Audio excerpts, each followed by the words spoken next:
Hello friends. Hello दोस्तों, आप सभी को मेरा नमस्कार। मैं राजन सिंह चौहान, चौहान एकेडमी खंडवा में आप सभी का स्वागत करता हूं। दोस्तों, जैसा कि आप सभी को पता है कि मध्य प्रदेश में पुलिस आरक्षक भर्ती का नोटिफिकेशन जारी हो चुका है। आप सभी ने MPPEB Madhya Pradesh professional examination board की जो साइट पर आप लोगों ने ये नोटिफिकेशन देख लिया होगा और आप सभी अपनी अपनी तैयारियों में जुट गए होंगे।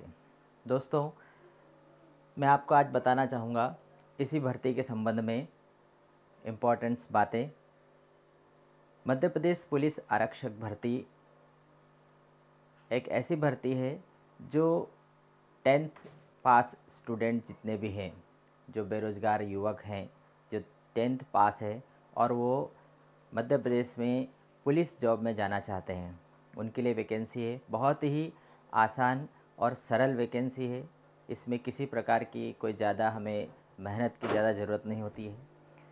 इसके दो तरीके हैं, एक रिटन एग्ज़ाम होता है और दूसरा फिज़िकल होता है। दोस्तों, पिछली बार के एग्ज़ाम में मैं इस पूरी भर्ती में साथ में रहा हूँ। मेरी जो सिस्टर इन लॉ है वो इस पुलिस भर्ती में पुलिस बनी हुई है और उनके साथ में मैं इस भर्ती में पूरी प्रक्रिया में मैं साथ रहा हूँ। तो मैं मेरे जो सारे अनुभव हैं मैं आपके साथ शेयर करना चाहता हूँ।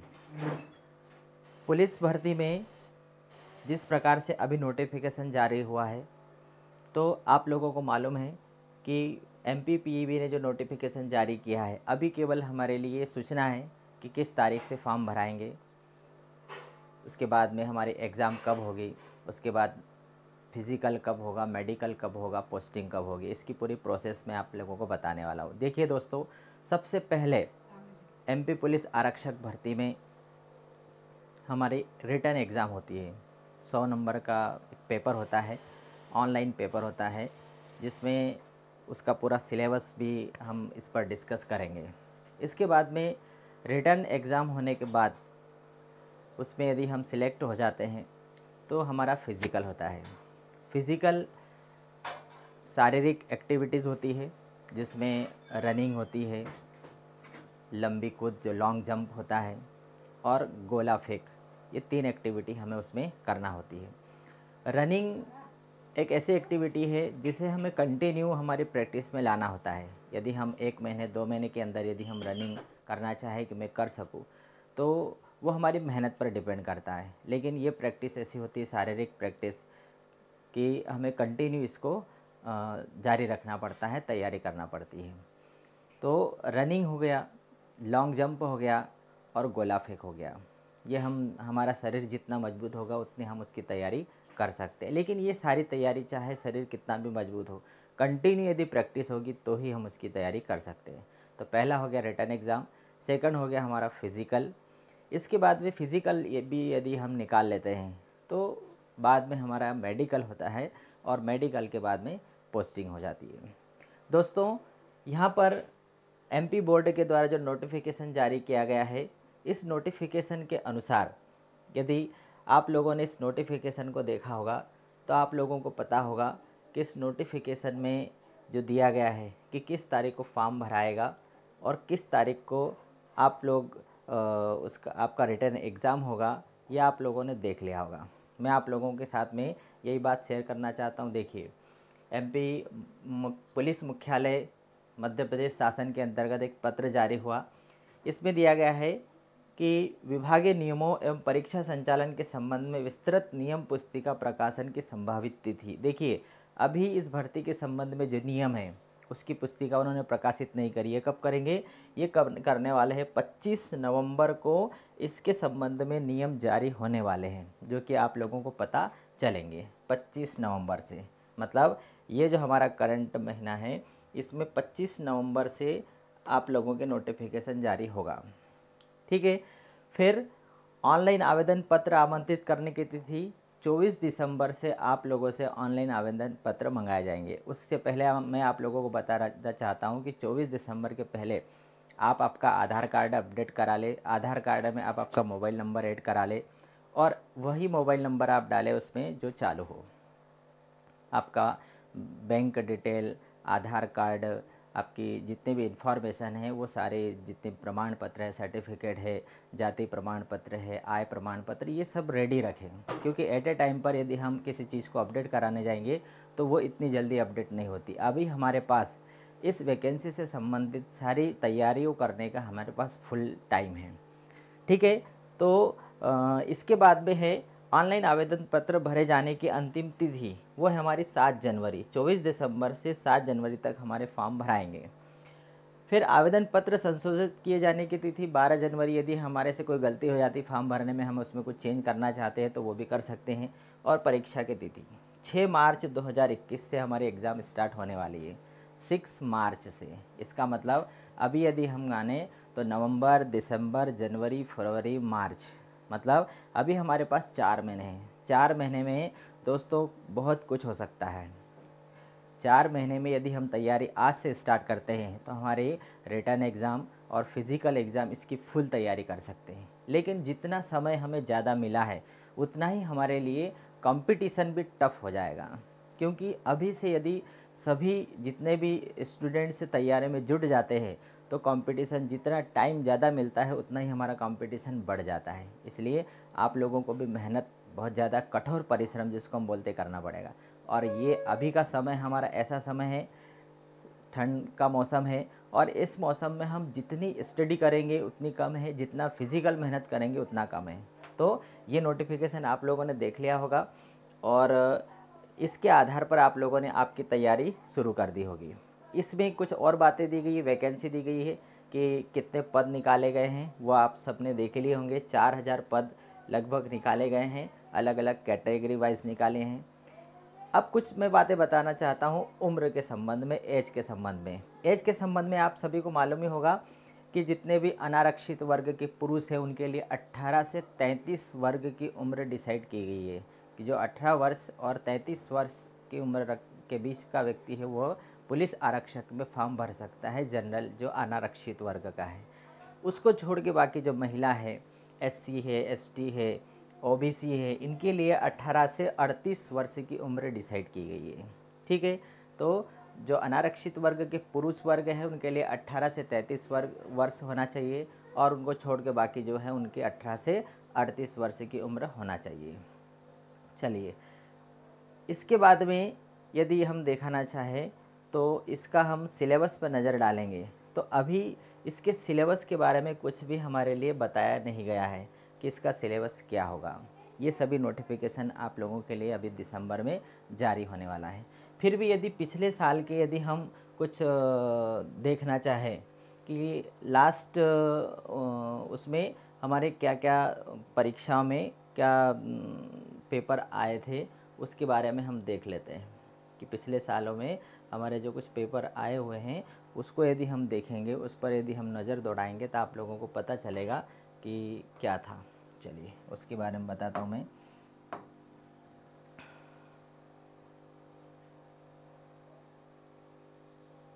तो ये पत्र आप लोगों ने पढ़ा ही होगा। चलिए, तो इस पत्र के आधार पर जो हमारी जो भर्ती होने वाली है, इस भर्ती में हमारे रिटर्न एग्ज़ाम होगा, फिज़िकल होगा। तो रिटर्न एग्ज़ाम में आप लोगों को मालूम है कि 100 नंबर का क्वेश्चन, 100 क्वेश्चन आते हैं, 100 नंबर का रहता है। उसमें हमारा जीके भी रहता है, फिर रीजनिंग होता है, मैथ्स होता है और साइंस होता है। तो ये चारों को मिला करके हमारा पेपर तैयार होता है। बहुत ही इजी पेपर होता है जिसमें किसी प्रकार की कोई समस्या नहीं होती है। बहुत ही सिंपल सा क्वेश्चन पूछा जाता है। यदि हम 10th, यदि हमारे लिए योग्यता 10th पास की मांग रहे हैं तो उसमें 10th लेवल के ही क्वेश्चन भी पूछे जाएंगे। हम यदि सोचें कि बहुत ही कठिन पेपर उसमें पूछा जाएगा तो ऐसा कुछ भी उसमें नहीं पूछने वाले हैं। हम यदि जिस योग्यता के आधार पर यदि हमारे से वो योग्यता मांग रहे हैं, 10th बेस पर मांग रहे हैं, तो 10th बेस का ही पूछा जाएगा। तो जनरल नॉलेज भी बहुत ही सिंपल पूछा जाएगा जो कि हमारे आसपास में घटित घटनाओं के बारे में होगा। इसी प्रकार से रीजनिंग भी जो हमारी सामान्य मानसिक योग्यता है उसके आधार पर पूछा जाएगा। इसी प्रकार से मैथ्स भी हमारे 10th लेवल तक का जो मैथ्स होता है उसके संबंध में पूछा जाएगा, और साइंस भी हमारे 10th तक की साइंस जो है वो पूछा जाएगा। मैं आप लोगों को एक सलाह देना चाहूँगा कि 10th लेवल तक की जितनी भी हमारी साइंस है, 6, 6वीं, 7वीं, 8वीं, 9वीं और 10वीं, ये इतनी इसमें जो विज्ञान की पुस्तक है वह साइंस की पुस्तक आप पूरी तरह से पढ़ सकते हैं। इसी प्रकार से इसमें जो सोशल स्टडी है वो सोशल स्टडी भी, सामाजिक विज्ञान की जो बुक है 6वीं, 7वीं, 8वीं, 9वीं, 10वीं, ये बुक को भी आप डिटेल में पढ़ लेंगे, विज्ञान की बुक को आप डिटेल में पढ़ लेंगे तो आपका जो हिस्ट्री है, आपका जो साइंस है, ये आपका तैयार हो जाएगा। इससे आगे जो है, जो करेंट अफेयर्स जो आता है, जो जीके होता है, जो सामान्य जो हमें हमारे प्रदेश के बारे में, हमारे देश के बारे में मालूम होना चाहिए, वो जीके एक सामान्य बातें हमेशा पूछी जाती, कोई स्पेशल नॉलेज जो होना चाहिए वो हमारे से अपेक्षा नहीं की जाती है। तो मैं आप लोगों को यही सलाह देना चाहूँगा कि आप लोग अच्छी से तैयारी करें। आज से हम इसकी पुलिस आरक्षक भर्ती के जो पेपर होने वाले हैं, इस पेपर की तैयारी हम स्टार्ट करने वाले हैं। तो एवरीडे या तो आप लोगों को मैथ्स के, रीजनिंग के और जीके के वीडियो मिलेंगे, या फिर ऑनलाइन क्लास यदि होगी तो आप मेरे चैनल को सब्सक्राइब करिएगा। ऑनलाइन क्लास जब भी होगी तो उसका नोटिफिकेशन आप लोगों को मिल जाएगा। और हम कंटिन्यू एवरीडे इस पुलिस आरक्षक भर्ती में जो इसका पेपर होता है, लास्ट ईयर के जो पेपर हुए हैं उस पेपर के आधार पर हम तैयारी करने वाले हैं। ठीक है, तो मैं आप लोगों को बताऊंगा कि देखिए इसमें पिछले साल के जो पेपर आए हुए हैं वो मैं आप लोगों को उसका नोटिफिकेशन बताऊंगा कि किस प्रकार से उसका नोटिफिकेशन आया हुआ है। आप लोगों ने यदि देखा हो तो उसका जो सिलेबस है वो आप लोगों को पता चला होगा। चलिए ठीक है, तो उसका जो सिलेबस है वो सिलेबस मैं आप लोगों को बता देता हूँ।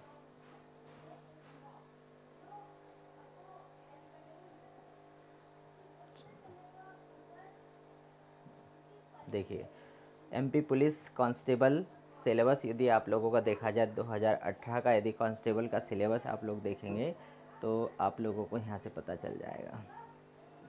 ये देखिए, अभी तक हमारी साइट के ऊपर सिलेबस नहीं आया है, लेकिन उसमें क्या क्या आएगा तो अलग अलग देखिए पुराने पेपरों के आधार पर बता सकते हैं। सबसे फर्स्ट जो दिया गया है कि एमपी पुलिस कांस्टेबल में पहला पेपर कौन सा होगा हमारा, इसमें 4 टाइप के क्वेश्चन आने वाले हैं। 4 टाइप के क्वेश्चन में कौन सा है, जनरल नॉलेज मतलब सामान्य ज्ञान, गणित, सामान्य मानसिक योग्यता और विज्ञान। ऐसे 4 टाइप के क्वेश्चन हमारे से पूछे जाएंगे। चारों टाइप में क्या क्या रहेगा देखिए, रीजनिंग का मतलब ये होता है कि हमारी तार्किक क्षमता कितनी है। जैसे हमारे सामने कोई सी प्रॉब्लम आती है, उस प्रॉब्लम को हम किस प्रकार से फेस करते हैं, उस समय हमारा दिमाग कितना चलता है, हमारी तर्क शक्ति कितनी है, मतलब हमारी जो मेंटल कैपेसिटी कितनी है, इससे रिलेटेड क्वेश्चन रहते हैं। तो उसकी हम तैयारी करेंगे रीजनिंग की। आप लोगों से मैं एवरी डे हम उसके पेपर की तैयारी करने वाले हैं। सेकंड पेपर हमारा होगा जीके का, सामान्य ज्ञान। सामान्य ज्ञान का मतलब होता है एक ऐसा ज्ञान जो हमारे आसपास घटित होता है, हमारे देश से, हमारे प्रदेश से रिलेटेड जो भी सामान्य बातें हैं उसकी भी तैयारी करेंगे। लास्ट ईयर जितने पेपर हुए थे उन पेपरों में जो सामान्य ज्ञान पूछा है उस पेपर के आधार पर हम सामान्य ज्ञान की तैयारी करेंगे। ठीक है, और यही का यही पूरा सिलेबस रहेगा। और भी है हमारा गणित। गणित में भी हमारे 10th तक के जितनी भी गणित है वो आएगा, तो उसमें सारी ये उसका सिलेबस दिया गया है, ये हम पेपर के आधार पर ही तैयारी करेंगे। और चौथा है हमारा साइंस, विज्ञान भी 10th तक का विज्ञान आता है। यदि हम सिलेबस को देखने जाएंगे तो हमें ऐसा लगेगा कि अरे इसमें तो बहुत सारी चीज़ें, लेकिन मैं आप लोगों को बता दूं कि आप 10वीं तक की विज्ञान, सामाजिक विज्ञान ये आप पढ़ लीजिए। और सामान्य ज्ञान के लिए मैं आप लोगों के साथ में रहूँगा। सामान्य ज्ञान भी आप लोगों से गणित, विज्ञान, रीजनिंग ये सारी तैयारी हम स्टेप बाय स्टेप करने वाले हैं। देखिए अब इसका पेपर किस प्रकार से आएगा, तो रीजनिंग 40 नंबर का रहेगा, 40 नंबर का, सामान्य ज्ञान 30 नंबर का, गणित 20 का और विज्ञान 10 नंबर का रहेगा। तो ये जो पेपर है, ये पेपर हमारे सामने आने वाला है कि रीजनिंग 40 नंबर का, जिसमें अलग अलग टाइप के तर्क शक्ति वाले प्रश्न पूछे जाते हैं।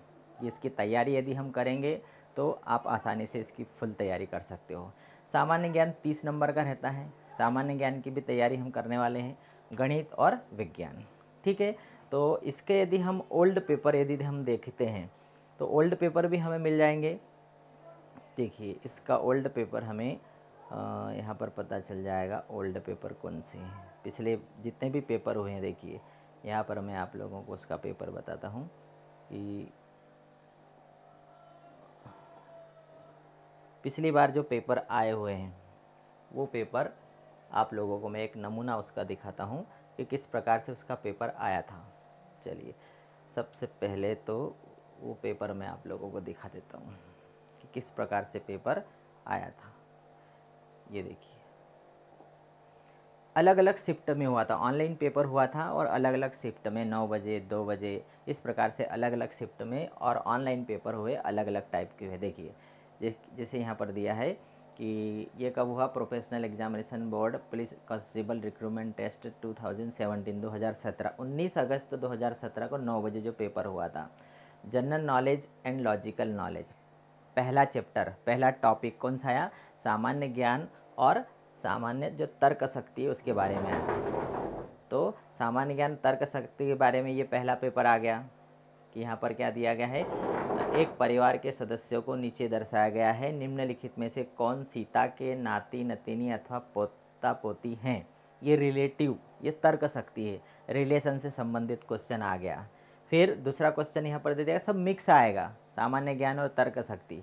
दूसरा आ गया मानव अधिकार दिवस किस दिन मनाया जाता है, जनवरी से लगाकर दिसंबर तक कितने कौन कौन से दिन मनाए जाते हैं, उससे रिलेटेड हमें एक क्वेश्चन आना चाहिए। तो जनवरी के महीने में कौन कौन से इंपॉर्टेंट दिन हैं, फरवरी में कौन से इंपॉर्टेंट दिन हैं, मार्च में कौन से इंपॉर्टेंट दिन हैं, ऐसे दिसंबर तक के सारे इंपॉर्टेंट दिन जो हम यदि पढ़ लेंगे तो कोई सा भी एक दिन आता है। मानव अधिकार दिवस से संबंधित आ गया। फिर हमारा एक आ गया विदिशा किस नदी के तट पर स्थित है, एक शहर से रिलेटेड आ गया।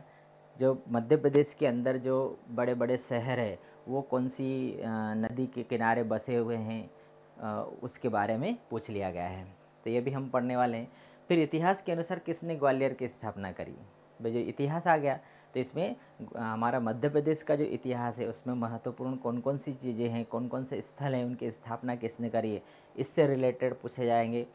फिर ये देखिए तर्क शक्ति में इस टाइप के क्वेश्चन आते हैं कि डिमांड को यदि DNAMAD, सप्लाई को यदि YLPPUS पढ़ा जाए, क्वांटिटी को यदि इस टाइप से पढ़ा जाएगा तो उसको क्या उसका कोड रहेगा। ये इस टाइप के कोर्स की हम तैयारी रीजनिंग में हम करने वाले हैं। जब हम तैयारी कर लेंगे तो आपको आसानी से समझ में आ जाएगा। फिर एक सामान्य ज्ञान पूछ लिया, प्रधानमंत्री श्री नरेंद्र मोदी की जीवनी, मोदी एक तारे का अतुल्य उदय के लेखक कौन है, ये एक पुस्तक के बारे में पूछ लिया। जितनी भी इम्पोर्टेंट्स पुस्तकें हैं वो पुस्तक के बारे में हम पढ़ेंगे। और भी क्या दिया है देखिए, हिंदुस्तान एरोनॉटिक्स लिमिटेड का मुख्यालय कहाँ स्थित है, साइंस से रिलेटेड क्वेश्चन पूछ लिया। फिर भारत में कुल कितने प्रदेश, कुल कितने स्टेट हैं, ये सामान्य जानकारी पूछ ली। भारतीय रिजर्व बैंक की स्थापना कब हुई है, ये सब देखिए हमारे देश से रिलेटेड बहुत इंपॉर्टेंट जानकारी है। हमारे बैंक जो मुख्य बैंक है जिसको हम सेंट्रल बैंक बोलते हैं उससे रिलेटेड पूछ लिया। हमारे देश के बारे में पूछ लिया कि कितने स्टेट हैं, कितने केंद्र शासित प्रदेश हैं। फिर केंद्र सरकार के वित्त मंत्रालय के आर्थिक सलाहकार कौन हैं, ठीक है ना। तो ये सारे जो क्वेश्चन हैं ये हम बारी बारी से एक एक चैप्टर के ऊपर एक एक पॉइंट के ऊपर हम विस्तृत से डिस्कस करने वाले हैं।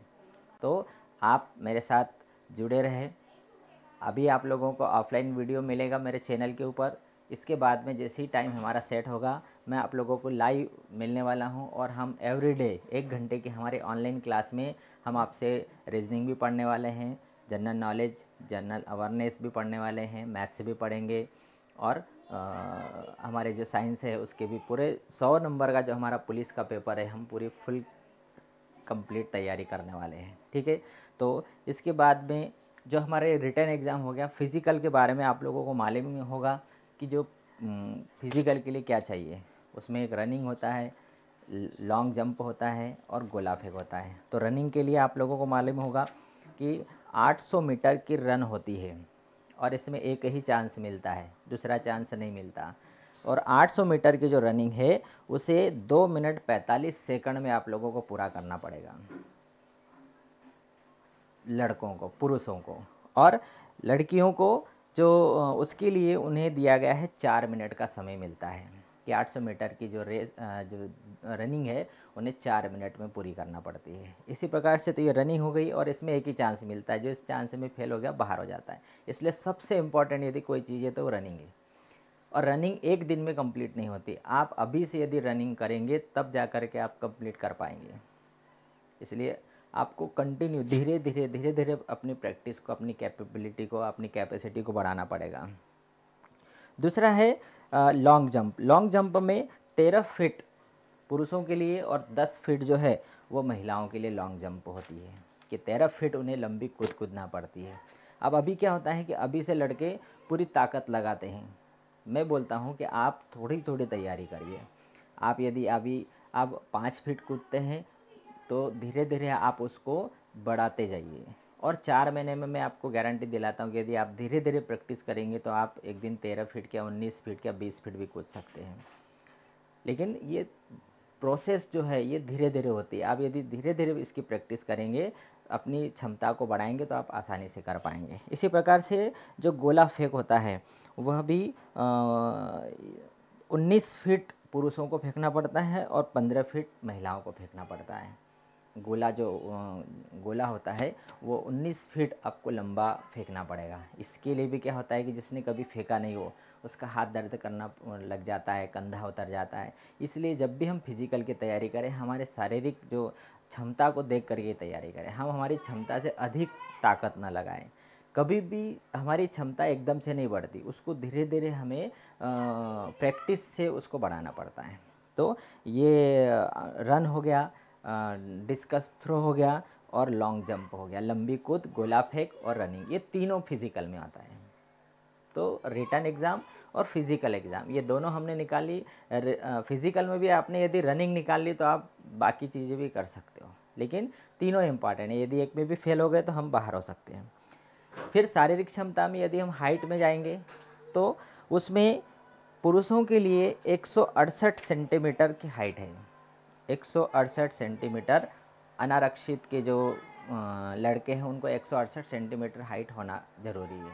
इसी प्रकार से बाकी लोगों के लिए 160 सेंटीमीटर की हाइट होना, 168 सेंटीमीटर अनारक्षित पुरुषों के लिए, और बाकी जितने भी हैं जो आरक्षित वर्ग में आते हैं उनके लिए 160 सेंटीमीटर होना, और महिलाओं के लिए 158 सेंटीमीटर की हाइट रखी गई थी। पुरानी जो हमारी क्षमताएं, पुरानी जो परीक्षा हुई थी उस समय। और चेस्ट में लड़कों के लिए 81 और 86, बिना फुलाए 81 सेंटीमीटर और फुलाने के बाद में 86 सेंटीमीटर होना, और एसटी वर्ग के लिए 76 से 81 सेंटीमीटर की हाइट चेस्ट रखी गई है। तो ये हमारी शारीरिक क्षमता हो गई। तो सबसे पहला जो पड़ाव है हमारा रिटन एग्ज़ाम का, तो उसकी हम तैयारी में जुट जाएं, और आप मेरे चैनल को सब्सक्राइब कर दें और बेल आइकन को दबा दें, ताकि मैं जैसे भी अभी वीडियो डालूँगा तो आप लोगों को पता चल जाए। बहुत सारे वीडियो यूट्यूब पर होंगे, आप उसको भी देखिए, और यदि मेरे वीडियो भी आप लोगों को अच्छे लगे तो आप मेरे साथ जुड़े रहिए। और हम बहुत जल्दी लाइव भी मिलने वाले, लाइव क्लास में हम एवरीडे रात में हम 8 बजे लाइव क्लास में मिलेंगे, तो आप लोगों को उसका नोटिफिकेशन मिल जाएगा। ठीक है, थैंक यू दोस्तों।